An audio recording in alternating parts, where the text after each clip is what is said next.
हर्षिता कानपाल और आप देख रहे हैं एवरीडे फैशन विद मी।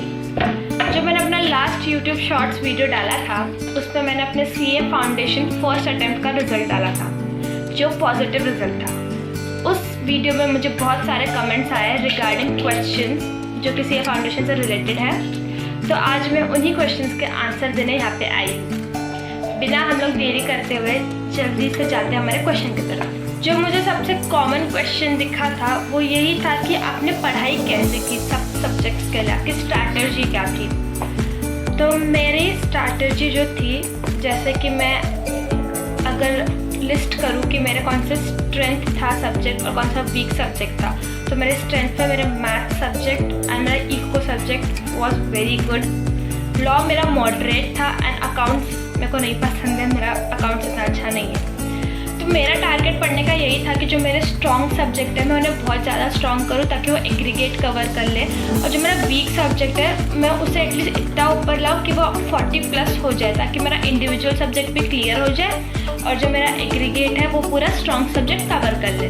अगर आप अपने लास्ट मंथ्स में है, जैसे कि अभी 2-3 मंथ बाकी है एग्ज़ाम को, तो प्लीज़ अपना वीक सब्जेक्ट को स्ट्रॉन्ग करने ना बैठे, क्योंकि उसके लिए बहुत टाइम लगता है आपको, उसके लिए बहुत सारे मंथ्स की प्रैक्टिस लगती है। तो इंस्टेड आप अपने जो स्ट्रॉन्ग सब्जेक्ट है उन्हें और स्ट्रॉन्ग कर सकते हैं और जो वीक सब्जेक्ट है उसको एटलीस्ट इतना ऊपर ला दीजिए कि वो 40 मार्क्स कवर कर ले। ये बात होगी स्ट्रैटेजी की।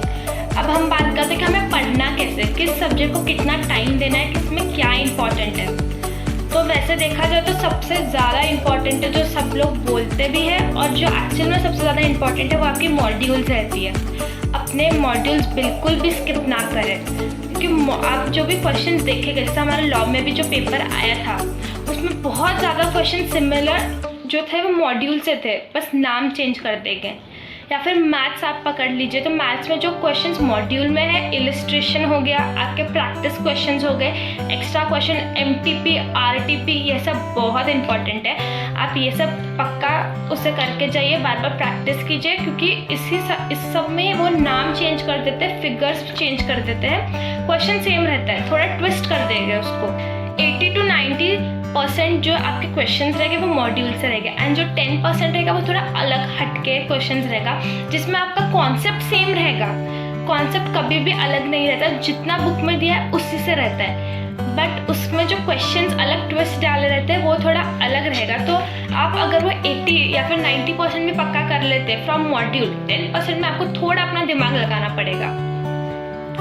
अभी जो कुछ सब्जेक्ट्स है उसमें मैंने कुछ चैप्टर्स निकाल के रखे हैं जिनके वेटेज भी बहुत ज़्यादा है और आपको इजी भी होगा पढ़ने के लिए। सबसे पहले इकोनॉमिक्स में आप डिमांड एंड सप्लाई को बिल्कुल स्किप मत कीजिए, क्योंकि पूरा core economics demand and supply में बेस्ड है। सारे जो चैप्टर्स है वो डिमांड एंड सप्लाई से कनेक्टेड है, तो डिमांड एंड सप्लाई का वेटेज भी बहुत ज़्यादा है, तो आप डिमांड एंड सप्लाई ज़रूर करके जाइए।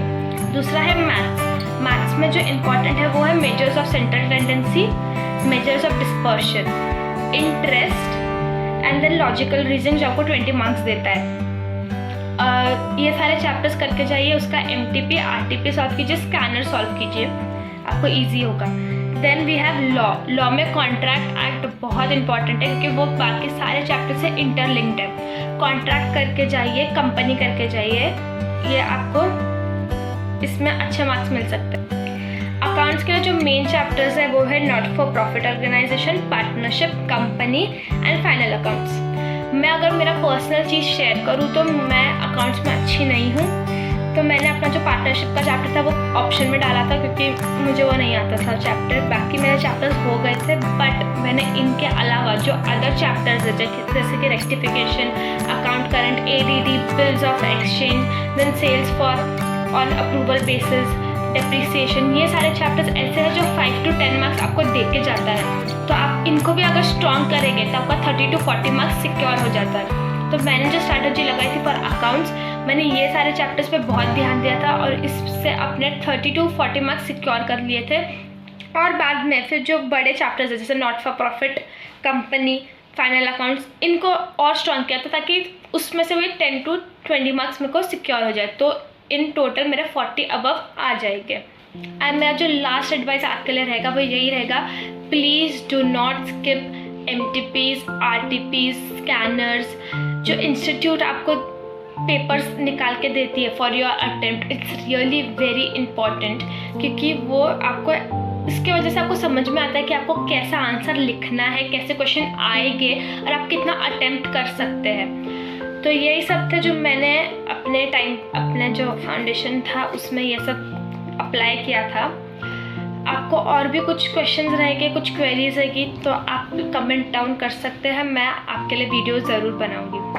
Thank you for watching, please subscribe and like share. Thank you.